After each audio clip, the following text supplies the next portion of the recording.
2/3 of construction companies are unsaleable. So how do you structure a construction company so that it can be sold either internally or externally? That is the topic of conversation today with my guests, Matt Drake and Scott Duncan. They are co-founders of BaseRock Partners, an investment bank that serves the engineering and construction industries. There's three main things that we talk about here today: how to structure your company, how to grow your company, and the different options that are available to you for selling your company. We go into detail on the specific steps that you need to take years before any kind of transaction in order to set yourself up for success. So we're going to have tons of practical insight and advice.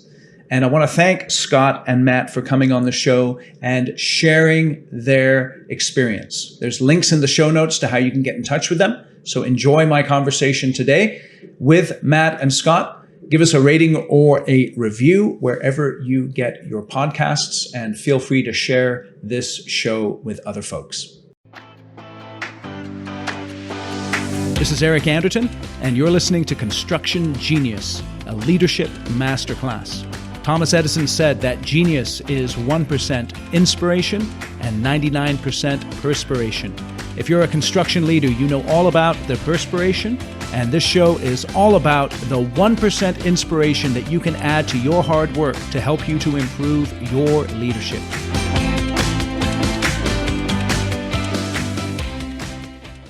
Matt, Scott, welcome to Construction Genius. Yeah, great to be Thanks here. for having us. Awesome. You know, it's really interesting. Both of us, we work with a lot of construction companies around succession planning issues. And there's a stunning statistic out there that 2/3 of construction companies are not saleable. Can you tell me why that is? Sure, I'm happy to start with that one. It's a function of the fact that barriers to entry in construction markets are exceptionally low most of the time. Mm-hmm. If you would like to start a construction business, the old phrase is all you need is a shovel and a pickup truck to get into business. And so with the barriers to entry in the construction market being so low, it causes a lot of buyers to look through the lens of buy versus build as they're thinking about expanding their operations. And to give you an example of that, if I want to get into your market as a GC and I want to get into Sacramento, I'm going to look at it as, do I go buy somebody? And typically, if you're going to go buy somebody, they want a premium for their business. Or do I go send some of my best employees and a manager over there to open operations in Sacramento? And so when you begin looking through that lens with the very limited barriers to entry in most markets, it really depresses valuations and makes most companies unsaleable. Interesting. Matt, what are your thoughts on that? Yeah, I mean, I agree. Scott and I, we live this every day with our clients, educating them on their options, and I think a lot of them have a tough time swallowing that pill, which maybe they're not saleable, right? We're not talking about all contractors, right? There's very specific contractors that are very much in high demand, but for the majority of contractors, if you're going to look to exit your business, you probably are going to have to figure out some other solution than third-party sale. And it's for all those reasons. But it's very unique in our industry compared to other industries. And I don't have the statistics for other industries. I just know that it's much higher. You're going to be able to, you're going to have much more saleable companies in other industries. A big part of that too, Eric, is private equity plays a very small role in our industry. And they do play a role, but they play a very small role compared to other industries. And if you think about it, private equity is 50% of the M&A market, right? So if you take away 50% of the M&A market, not the entire 50%, but a majority of it, you're really left with very limited buyers, right? And so it just creates, supply and demand is how M&A works. And if you've got the supply but not the demand, you've got to look elsewhere sometimes for options. So in go ahead, please.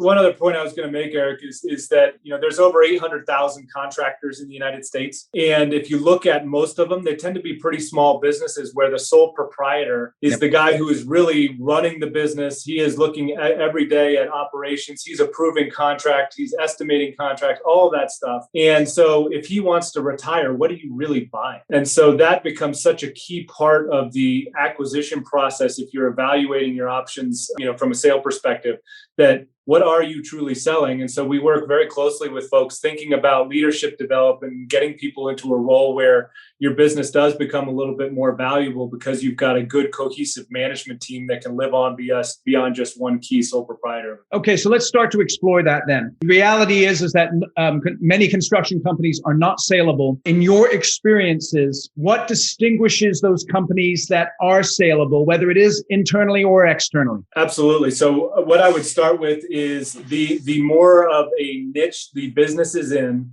the more saleable will be. And what I mean by a niche is you are in a market where you have, for example, a key customer with call it a long-term relationship and call it a sticky relationship with a client. We see that a lot in, for example, utility T&D markets where you have an MSA, master service agreement with, for example, a PG&E or somebody like that, where you're going to have some element of recurring revenue that continues to come forward and people can begin to predict that. Yeah. I would also say that, as we just talked about, if you've got a really strong management team where if the owner retires, it's not going to affect operations in the least, that is a huge benefit where more and more buyers will look at that kind of opportunity. And I'll also say, to Matt's point on the private equity side, with all of the discussion around infrastructure in Washington and among the states, we're seeing a lot more interest from private equity in infrastructure related markets. But one thing that really slows down the private equity interest in construction is the concept of bonded revenue.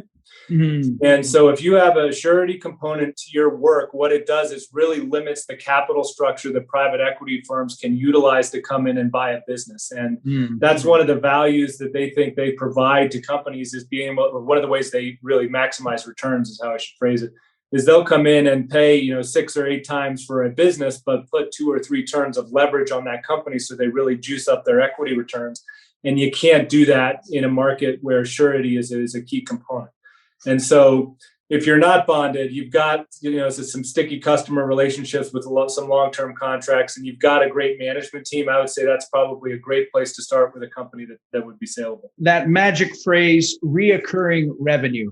Yeah, exactly. That then leads to the question, I'm listening to this discussion right now. I'm looking at my company and I realize, you know what? The strength of my company is based upon what I've done and the relationships that I've established. How can I begin to move towards that reoccurring revenue model and begin to make myself more attractive? What would you say are some first steps that someone should be taking? Well, I'll start with that, Matt, and feel free to weigh in. I think that first thing I would say is you don't change the strategy or the direction of your business to become saleable to a third party. You know what you're good at as a owner and as a business. And if you're a GC, you're not going to all of a sudden become an MEP contractor because you want to sell your company. It's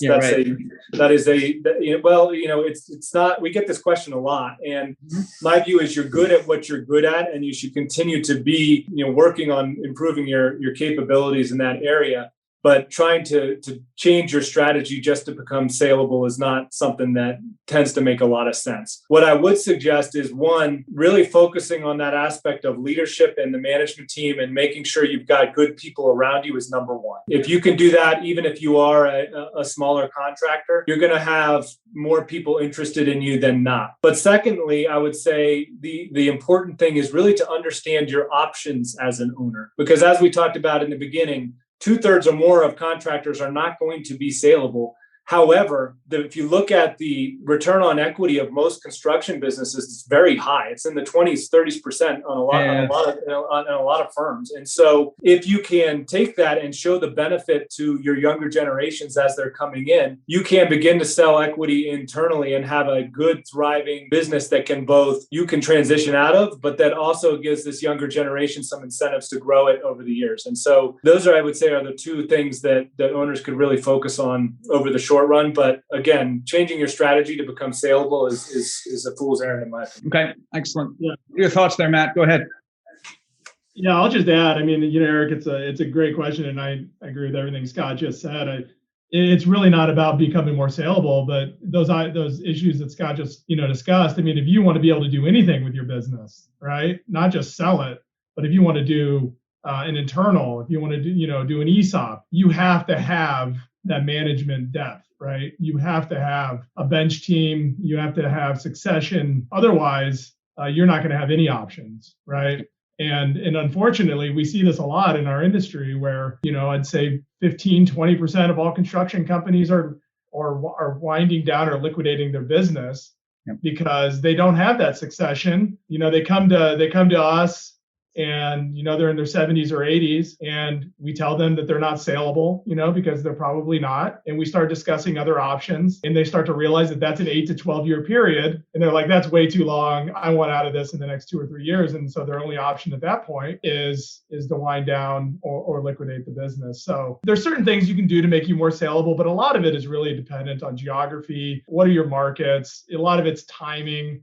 And so it's really just how do you build a better business, a more sustainable business, and management is a key component of there. Now there are other items, recurring revenue. We talk about that, right? That is more service based. You could diversify your customers and geographies, try to get into new end markets, things like that can really make you a more sustainable business. Still might not make you more saleable, but it will open up other options. Let's explore the internal options here a little bit. You've got this internal ownership transfer. You've got the ESOP aspects. I know you guys work with both of those. You're kind of agnostic as to which one is the best. I'd like to start with the ESOP. Tell me, why is an ESOP a good option? Well, it is a good option for some companies, and it's not for others, right? So I always kind of start there because I want people to understand that an ESOP is not for everyone, right? Yeah. And I think you'll find a lot of advisors out there that really push ESOPs, and and sometimes it's not the right solution. So let me ask, who is it not for? Who shouldn't be doing an ESOP? I think companies should not be doing ESOPs if they're doing it purely for the tax purposes. Right? I think that there are significant tax incentives to do an ESOP, and that can definitely lure business owners and sellers to doing it, but that's not necessarily going to create a sustainable ownership transfer model long term, right? Because that's what an ESOP is. It's just you're transferring ownership, right? And instead of transferring it to private equity or a strategic buyer, you're transferring it to your employees. Yep. Right. And so that's their long term, that's their retirement benefit. And so I would say pure tax reasons is probably not the best. If you want to be out, if you're vital to business and you want to be out in 1 to 2 years, it's probably not the best fit for you. You're probably looking at third-party options there if you're saleable. So it's really doing it for the right reasons, making sure you're educated on what ESOPs are, and making sure that you're embracing the positive aspects of ESOPs. Okay, so what are the right reasons then? You use that phrase. What are the right reasons to do an ESOP? In construction, there's a reason ESOPs have become pretty popular, right? I mean, I think between construction and engineering, I think it's the largest component of ESOPs in the country now. 30% of the largest ESOPs in the country are in the E&C space. It makes sense, right? I mean, construction's a people-based business. Yep. And recruiting is hard, right? Retention's harder. And, making sure that you're keeping and attracting the right people to your organization. And sometimes an ESOP can be a great way to do that. So, I'd say the reasons are, if you're looking to transfer your ownership and looking to create an employee, ownership culture that, that you are willing to embrace and be, transparent and communicate that message. An ESOP can be a great ownership transfer tool. Like I said, there are significant tax advantages to the seller. There's tax advantages for the company, and there's tax advantages for the employees. So we see this a lot with general contractors. A lot of general contractors are going ESOP. A lot of that is because general contractors are probably the hardest contractor to sell. Yes. For a third party. Yep. And doesn't mean they're bad companies, right? I mean, you could have a $300-400 million GC that really just doesn't have a third party buyer. That makes a great ESOP because you can create a lot of value within those employees' retirement accounts, just given the return on equity that those GCs provide on an annual basis. That's excellent. Let me ask this. Does an ownership culture have to pre-exist an ESOP, or can it be created as you kick in the ESOP process? Always helps to have a great, culture prior to doing that. But there are so many companies that want to do an ESOP that don't necessarily have that culture, but they are committed to creating that culture. The ones that make that commitment, what do they immediately focus on to make sure that ownership culture starts to be communicated and starts to be lived out, so to speak, as the ESOP transition is happening? Well, as you can imagine, in any transaction where an ESOP takes place and they announce to their employees what they've just done, right? There's a lot of skepticism, by people that are working in the field. Yeah. Right. These are people that are working in the field every day. They may not necessarily understand the financial aspects of what was just disclosed to them. And so if they don't have trust within the people that are relaying that message, that's going to be a very tough thing to overcome, right? And so what we always tell, and I don't do this for a living, right? There's people out there that really focus on the cultural aspects of ESOPs. Yep. But what we tell them, as their advisor in a transaction is you should really focus on the education and transparency piece, what you just did, right? That's not going to happen overnight. It's going to take years to create this culture, but you can take incremental steps.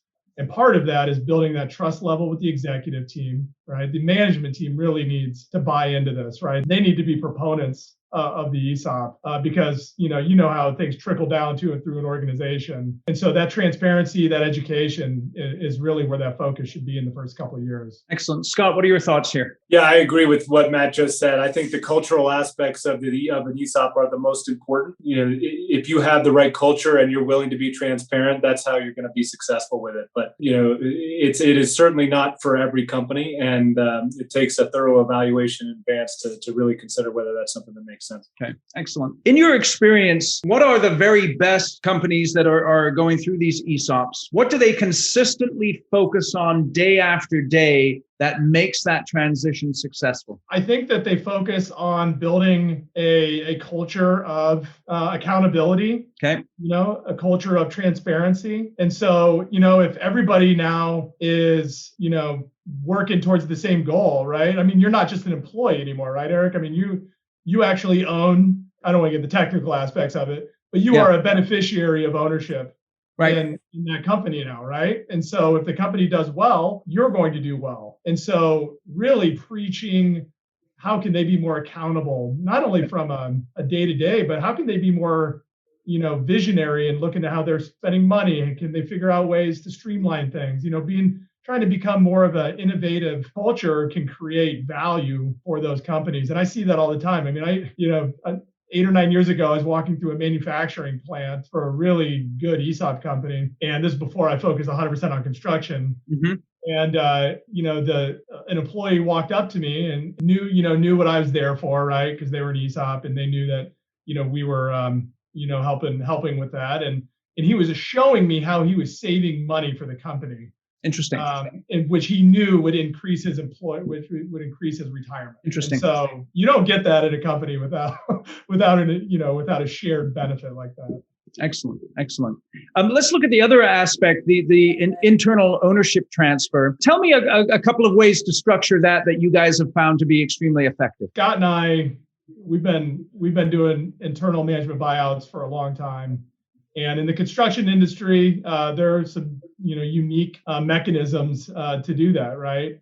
I think that the most popular one that people have done historically, I'm not saying this is the best one, but I would actually say that's not the best one, but is that just the seller sells for a note and kind of walks away, right? It's the easiest. It's the one most, probably advisors or accountants are telling their clients to do, but there are a lot of, pros and cons to doing that, so you can sell. You can sell internally to your management with bank debt, or you can do it all with a note. There's JV structures out there that we've structured called oldco, newcos. And then, the most flexible one is just doing it through kind of some sort of S corporation, or whether you're an LLC or an S corporation, through a long-term, annual buyout where every year you can add new buyers, new sellers, and really using the cash flows of the company to effectuate that transaction. And before I hand it, because I know Scott will have a couple comments on this. At the end of the day, an internal transaction, Eric, is really, and sellers really have to understand this, as you're really buying yourself out with your own money.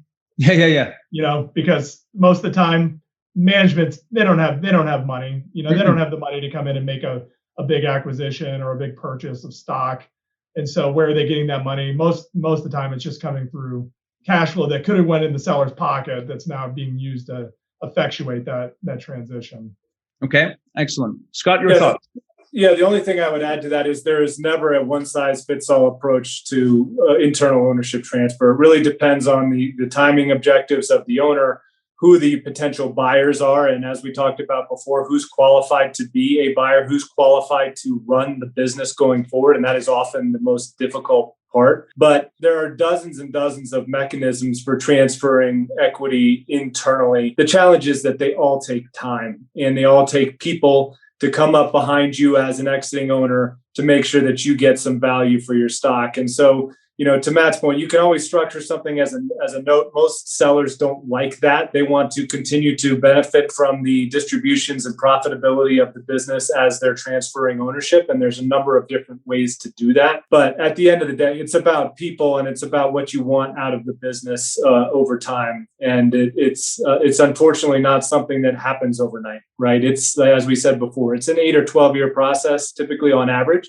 Sometimes you can accelerate it, but it really is it's just dependent on your objectives and what kind of team you have in place. And that is where we spend a lot of time. Okay. So let's talk about that. As you're spending that time, what are the hard truths that you're telling construction company owners that they don't want to hear perhaps, but they need to hear? That is it. Let me give you an example of one that we're seeing a lot here recently.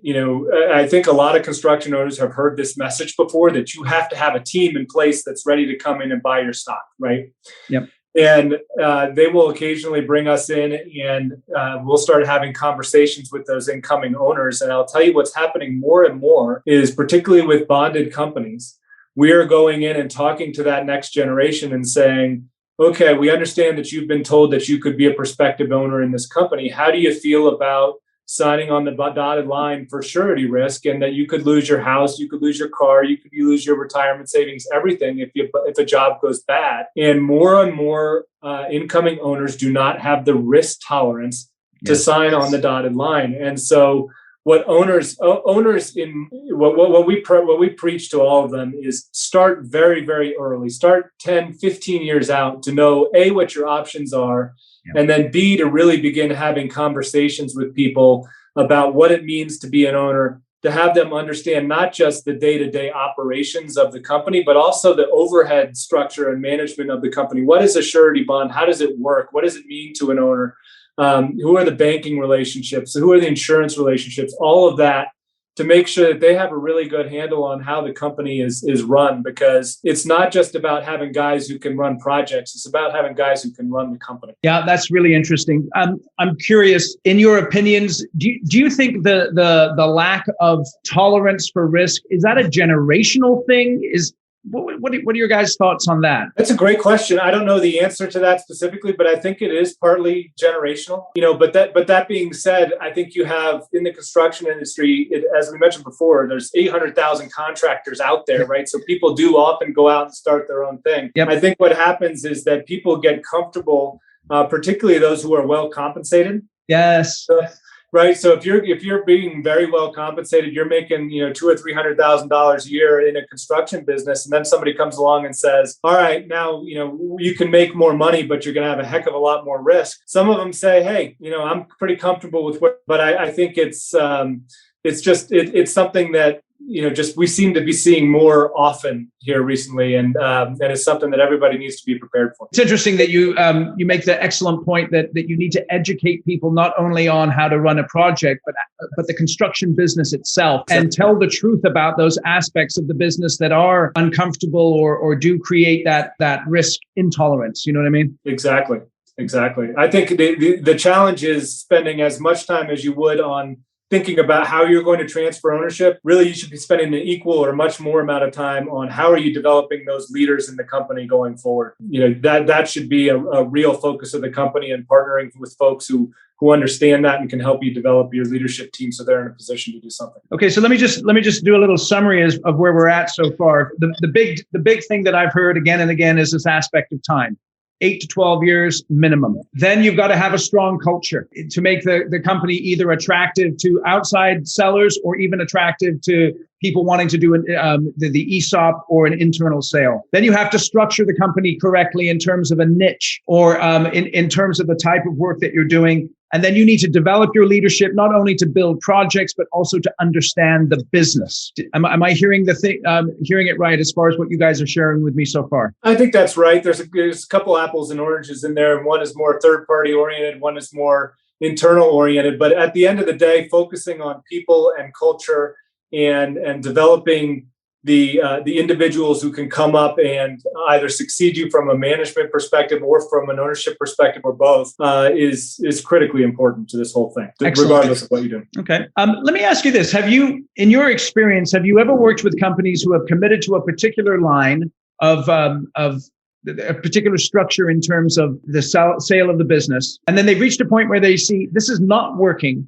and then they've successfully pivoted to another structure and been able to negotiate an exit? Have you seen that before? Absolutely. And it really varies. But we were talking to a client a couple of weeks ago who had begun selling ownership internally, and they weren't getting the desired results that they hoped in terms of the incoming owners really taking responsibility and adopting that ownership culture amongst themselves.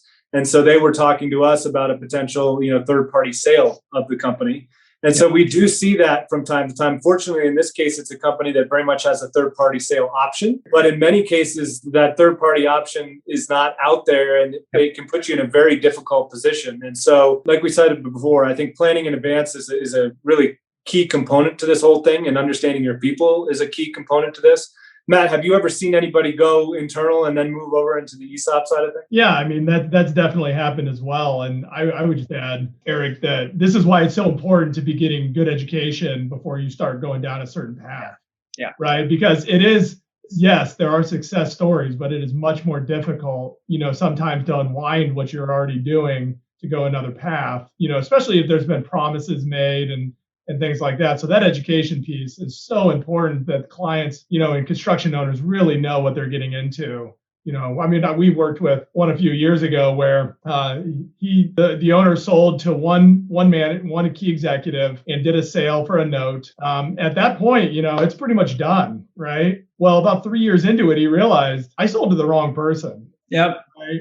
And not only did I sell to the wrong person, not that he didn't want this person involved in the company, but he wanted broader based ownership. The other executives were upset about it, and it was creating this cultural aspect. So we had to unwind that and figure out another structure that worked for what they were doing. Now, when there's legal agreements and all that in place when you go down that path, and so it was a lot of work to unwind that. Unfortunately, we caught it early enough where we could structure it differently, but that is something where if the owner, could do it over again, he probably would have just done it incrementally, to start off with.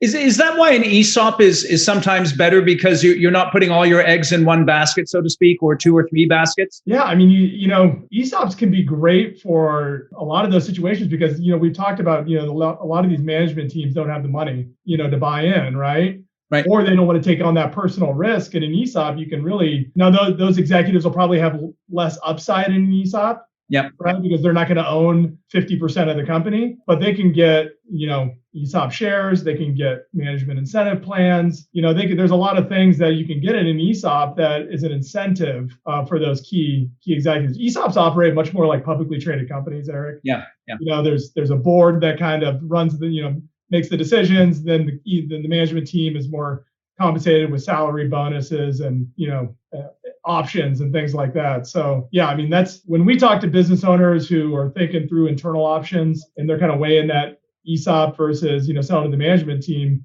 The management team a lot of times will drive that discussion. Because we're not the ones that are trying to push it. We're letting them know that the management team is really uncomfortable with a management buyout, and they'd feel more comfortable with doing an ESOP. It's interesting because I think that's one of the biggest challenges. We talk about this time aspect. We talk about identifying, let's say you're doing an internal sale, a group of people or maybe 1 or 2 folks. But that one issue there of I've identified this person, and then time passes, life changes, life circumstances change, and my hopes and my dreams are now being shattered because I've got the wrong team in place. Is that something you see very often, or give me just a little bit more on that, please? Well, I'll let Scott chime in here in a minute. I mean, I don't see that as much, fortunately, right? I mean, I don't personally see that as much. I think it's unfortunate when you see that happen. And, that's these business owners, a lot of the times they care about their legacy, right? I mean, Yep. a lot of construction companies are named after the founder. Right? Yeah, right. Yep. It's always, it's like 90% of the time it's their last name. Yep. And so they care about their legacy. They care about the community. They care about, and all of a sudden they're, making a decision to sell the company and trust that company to these, either one or key executives, and they realize they totally screwed up. I mean, that's got to hurt for them, and it's not it's definitely not what they planned for. Right. Scott, what are your thoughts on that? Yeah, I would say I don't care whether it's an external transaction or an internal transaction. There is always an element of trust to any deal. Yeah. We can paper things up from a legal perspective in a wide variety of ways and protect people legally as much as possible. But at the end of the day, it's about trust. And you've got to have, if you're doing something internally, or even if you're doing something externally, you've really got to get to know and understand who that buyer is and what their intentions are. And then at some point, you've got to take a leap of faith. And I've seen both internal transactions have really real issues with the people that they have chosen to be the next generation of owners. I've also seen external transactions have real challenges where the buyer turns out to be not quite as pleasant as you thought they were during all of the management meetings, and they come in and end up suing you after the closing for whatever reason. It really at some level requires an element of trust and making sure that you understand who's coming in to buy your business and whether you think that's somebody that is worthy of taking over the reins. Yeah.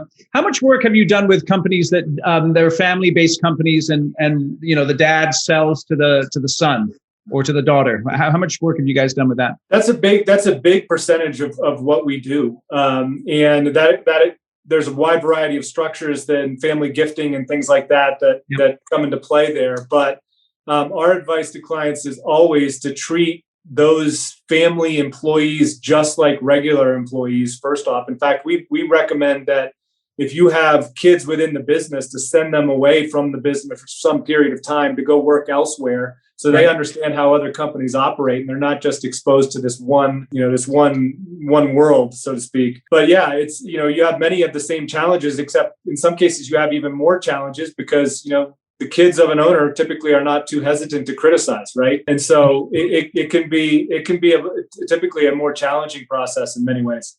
Interesting. Yeah. So as we're wrapping up here, go ahead, please. No, yeah, go ahead. I would just say that, the statistics are showing that less and less companies are transferring ownership to the kids, right? Compared to what it used to be, right? So that number is continuing to go, dwindling as, especially in our industry, if you think about, a lot of these kids don't want to be in the business, right? They're, they don't want to be in the construction business. They're doing something else. And a lot of these companies are realizing that for them to grow and for them to retain talent and stuff, they have to have more broad-based ownership, right? If they're going to have the good management, the good project managers, the good whoever. And so we're seeing that be a smaller percentage of transactions and internal transfers. Doesn't mean that they won't be a part of it, but to go from father to son 100%, we're seeing a lot less of that. Excellent. So as we're wrapping up here, gentlemen, what are 3 action items that I, as a construction company CEO, need to start immediately in the next 6 to 12 months to begin this process of transition, to begin this process of setting myself up for success for whatever type of transaction that I choose to use to sell my company? I could start with 2. I think the first one is really working with someone to understand, is my business saleable, and somebody who actually understands the market. And then number 2, to really be looking at the management team and understanding who is going to go where over the course of the next 10 to 15 years. And that, I understand, is very unpredictable, right? People come and go on a very regular basis, but really beginning to look at that bench and evaluate how are people going to progress in their careers? Where do you see them going? And really make sure that you've got a good bench to potentially sell the business going forward, whether it's going to be internal or external. And I think if you understand your options and you've got a good team around you, you're going to be fine. It's when you ignore both and you get to be 65, 70 years old or whenever you want to retire, and you say, okay, I'm ready to get out of this thing, and you haven't paid attention to either of those, that's when we just don't find a lot of options for owners. And I think those two are very simple. There's a number of other things we could talk about, from getting the personal expenses out of the business and, other things like that to clean up the business to get it ready for a transition. But to me, those are the two big ones. And if you're focused on those, everything else we can typically work through. Matt, what do you want to add to that? Yeah, I agree. I agree. I think the biggest advice I would give is, if you're in your 50s, it's a really good time to start planning. I think it doesn't mean you have to start doing something, but you should definitely start that planning stage of at least understanding what your options are, so that when you are ready to retire, let's say 65 is when you want to be out, right? You're working your way backwards, 8 to 12 years, so that when 65 hits, you're really going to have, all of the options, regardless if you're saleable or not, right? Yep. You should be planning, because if you're saleable, great, right? To Scott's point, you really have to have that, no matter what you're doing, have that management depth, and it's never too early to start working on succession. And I think good boards, if companies have boards, and if you don't have a board, I highly recommend privately held companies start to have more formal corporate governance. And I think that good boards are really driving succession at the management level, taking, whether it's your 5 or 10 key people, and making sure that they have a successor to each one of those positions. Okay, so let me ask you that question then. Tell me the ideal makeup of a good board. I don't know if there's an ideal makeup of a good board. Let's just put it this way, Eric. Majority of privately held companies don't even have a board. No, they don't. I know. So I think the fact that if you just established a board, with 3 to 5 people, typically you want it to be, an odd number, so there's a tiebreaker. Yep. There is, I don't know if there's an ideal number there, whether it's 3, 5, 7, 12, whatever. But having a board and trying to bring at least one external board member to the team, I would say that is a best practice. Somebody that really knows the industry, can help you think your growth and strategy plans. That maybe, as you've been in this business for 30, 40 years, maybe you're not being able to see the bigger picture because you're so focused on what you do. These people can bring a different outlook and really help the company think through some of their internal issues. Beautiful. Scott, your thoughts on that? Yeah, I would emphasize that. I think the industry is going through some pretty remarkable changes right now, and will be over the next 10 to 15 years, whether that be the labor situation. I think we're going to see a lot more integration among companies just to alleviate some of those labor strains, not to mention the fact that, you look at the transitions that are going to happen. I think I saw a statistic the other day that by the year 2030, the entirety of the baby boomer generation will be 65 years old. So that's 9 years before all of this transition really begins to happen or finalize, I should say. And the other piece is technology. I mean, look at what's happening with technology in the construction market, and having somebody on your board who has that outside perspective and maybe has some exposure to different industries and how they're implementing some of these things, I think would be enormously valuable with most firms. That's very, very interesting. I'd like to just go back to this idea of integration. Do you foresee that being a means of transition also, where two companies come together and they sort of take the best of their management and leadership team and get a transition going that way? Do you foresee that at all? That's somewhat of an acquisition or a merger type of concept that you've alluded to. I think what we're seeing is that the bottleneck in the supply chain right now for construction is labor, and has been for a while.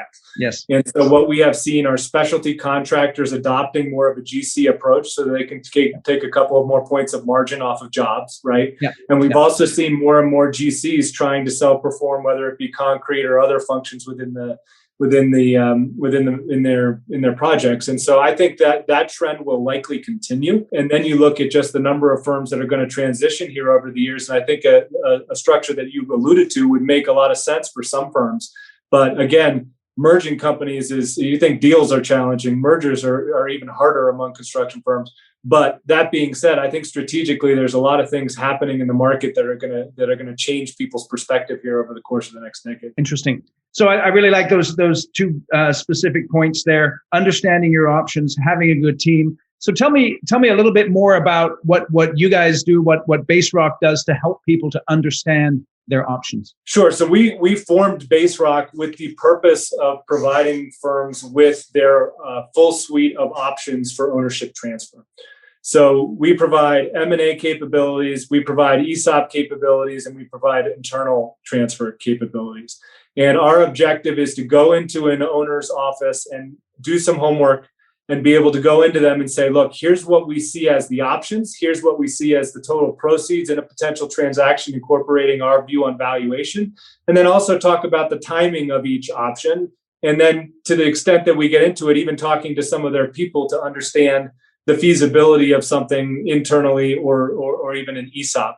And so that's the approach we take with clients. And obviously, if something is a third-party sale and they want to go down that path, we have a depth of experience in that market that we think is unparalleled in terms of our relationships in the industry and the number of transactions that we've done over our careers. And so that's the reason that we formed the company. And I think we're probably the only firm out there that really can provide all of those options at the same time and assist owners in really becoming informed on each of them so that they're not entering this process blindly. Okay, so you're agnostic in terms of which particular method to use. You like to present all of the options that are available and advise people based on the structure of their company. Exactly. I mean, owners almost always have differing objectives about what a transaction should be for them. Sometimes it's getting a kid into the business. Sometimes it's key management, making sure they're taken care of. Sometimes it's making sure the business name lasts.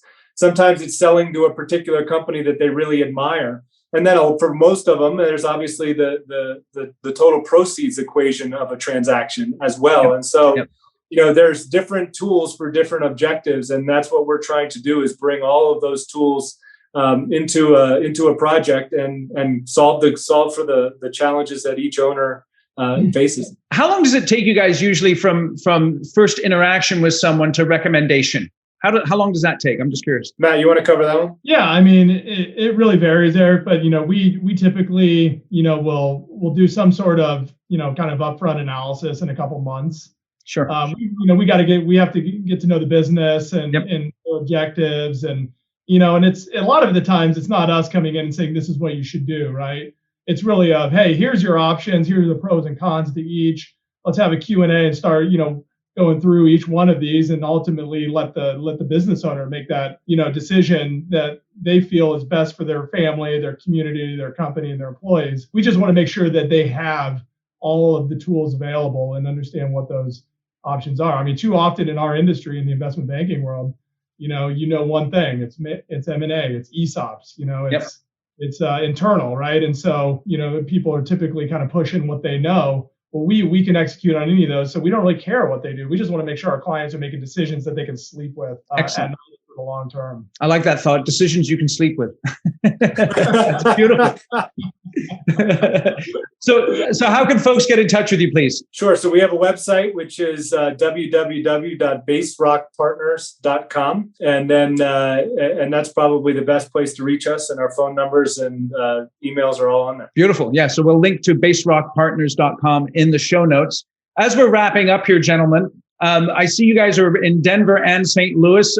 Matt, where are you located? I'm in St. Louis. Okay, so Matt, I'm in St. Louis. What's the best barbecue joint I got to hit if I get to St. Louis? Oh, best barbecue. Oh my gosh. Well, so I'm not a St. Louis native, but I've lived here for 3 years. And my favorite place, there's two of them. I like Pappy's Smokehouse, and Salt and Smoke are probably my two favorites here. Pappy's Smokehouse, and what's the other one? Salt and Smoke. Salt and Smoke.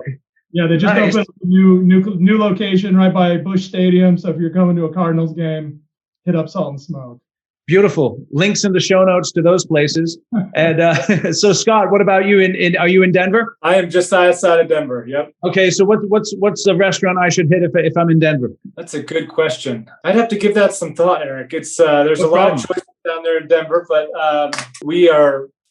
there's a great barbecue joint up here in Broomfield called GQ, which is fabulous. And won a lot of awards, so we go there quite frequently. But and there's a lot of great spots now down in Rhino and downtown that are popping up. So Denver's becoming a much better food destination than I say it was 10 or 15 years ago. That's beautiful. Well, Matt and Scott, I really appreciate your time. Your insights have been extremely helpful. And make sure there's links in the show notes to get in touch with you. And look forward to talking to you again soon. Right. Yeah. Thanks for your time. Thank you. Eric. Today's episode was brought to you by the Construction Conclave. If you as a construction leader would like to develop your skills and get involved in a community of like-minded construction professionals who are focused on building healthy teams, profitable projects, and long-term successful businesses, then the Construction Conclave is for you. It's a private, invitation-only group of construction leaders that are focused on developing their leadership skills. We do training every single month online that looks at how to become a better leader in a very practical, straightforward way. We also have other events that build community and camaraderie so that you can associate with others who are interested in developing their skills as leaders. If you'd like more information and to see if you qualify for participating in the conclave, feel free to reach out to me, eric@ericanderton.com.